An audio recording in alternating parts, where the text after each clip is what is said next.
আসসালামু আলাইকুম প্রিয় দর্শক, সকলকে স্বাগত জানাই অভিবাসী আপডেটের নতুন ভিডিওতে। যারা এই ভিডিওতে যুক্ত হয়েছেন দেশ এবং প্রবাস থেকে, জানিয়ে দেব গত 24 ঘন্টার আপডেট ইনফরমেশনগুলো। আজ সেপ্টেম্বর মাসের 2 তারিখ। আপনি নিজে দেখছেন, একজনকে দেখাতে ভিডিওটি শেয়ার করবেন, চ্যানেলটি সাবস্ক্রাইব করবেন, ফেসবুক পেজটি ফলো করবেন আমাদের প্রতিদিনের ভিডিও প্রতিদিন পাওয়ার জন্য।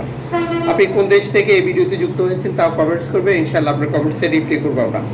জীবন এবং জীবিকার সন্ধানে আরো উন্নত ভবিষ্যতের আশা বিটে মাটি বিক্রি করে দাঁড় দেনা করে সুদের উপরে টাকা নিয়ে বাংলাদেশিদের ইউরোপে আসার যে প্রচেষ্টা তা অব্যাহত রয়েছে।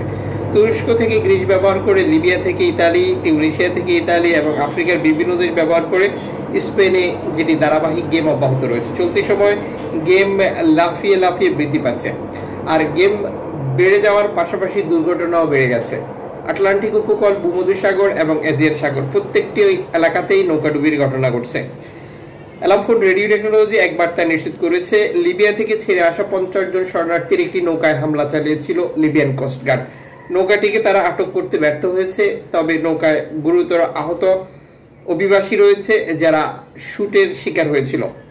এই প্রতিবেদনে অ্যালামফোন যুক্ত করেছে, তারা এনজিও সংস্থা এবং বাণিজ্যিক জাহাজগুলোর কাছে বার্তা পাঠিয়েছে সেখানে উদ্ধার তৎপরতা চালানোর জন্য। তবে বিষয়টি এখনো ক্লিয়ার না, লিবিয়ার কোন অঞ্চল থেকে নৌকাটি ছেড়েছিল এবং 50 জন শরণার্থী রয়েছে এটা নিশ্চিত করেছে, যেহেতু নৌকার শরণার্থীরাই এই তথ্য দিয়েছে অ্যালামফোনকে।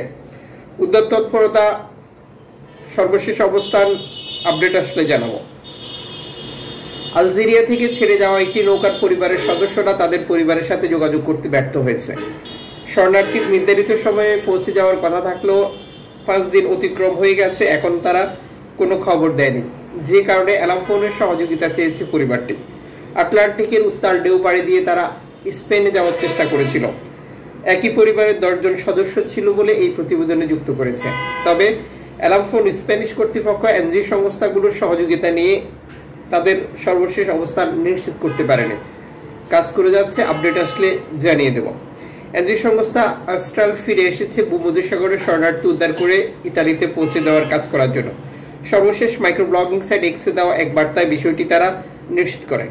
এদিকে তুরস্ক থেকে ছেড়ে যাওয়া গ্রিসের পথে নৌকা বিপদে পড়া, উদ্ধার না করা এবং তাদেরকে আবার পুশব্যাক করা, নৌকা ডুবিয়ে দেওয়ার মতো কাজগুলো স্বাভাবিকভাবেই করে যাচ্ছে গ্রিস কর্তৃপক্ষ, যেটা শুরু হয়েছিল 2020 সালে। অ্যালামফোন রেডিও টেকনোলজির সাথে 37 জন শরণার্থীর একটি গ্রুপ যোগাযোগ করেছিল, যাদেরকে উদ্ধারে কাজ করার জন্য বা সহযোগিতার জন্য তারা অ্যালামফোনের সাথে যোগাযোগ করে। নৌকাটিতে 3 জন অসুস্থ হয়ে পড়েছে, যেটি খুবই জরুরি সহযোগিতার প্রয়োজন নিশ্চিত করেছে, এবং ইঞ্জিন ঠিকমতো কাজ করছে না, যা নৌকার যাত্রীরা জানিয়েছে।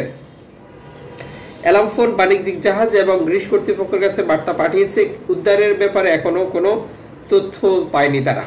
এদিকে ধারাবাহিকভাবে গেম অব্যাহত রয়েছে। লিবিয়া থেকে রেকর্ড সংখ্যক শরণার্থী ইতালিতে সরাসরি এবং এনজিও সংস্থাগুলোর দ্বারা উদ্ধার হওয়ার পর প্রবেশ করছে। দর্শক, যুক্ত থাকুন।